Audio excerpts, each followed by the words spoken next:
Brutál finom, szaftos, laktató, ezt próbáld ki.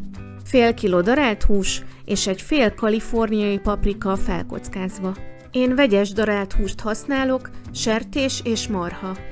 2-3 gereszt fokhagyma. Bors ízlés szerint. Tetszőleges mennyiségű só. Paradicsomlé. A paradicsomlé nem csak ízesít, hanem segít megőrizni a hús nedvességét. Petrezselyem ízfokozó és könnyebbé teszi a darált húst. Egy teáskanál fűszerpaprika, ami mély, telt, kissé édeskés ízt ad a húsnak. Nézzétek, milyen gyönyörűséges színkavalkád!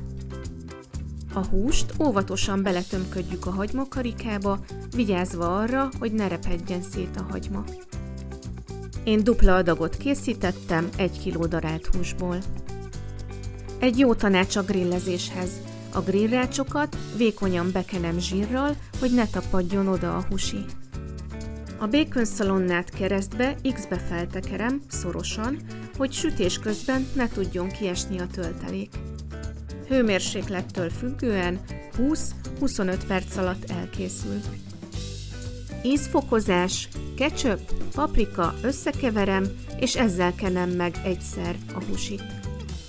Hihetetlenül gyorsan el szokott fogyni ez a mennyiség. Ha tetszett a videó, kérlek lájkold, és ha még nem tetted, iratkozz fel.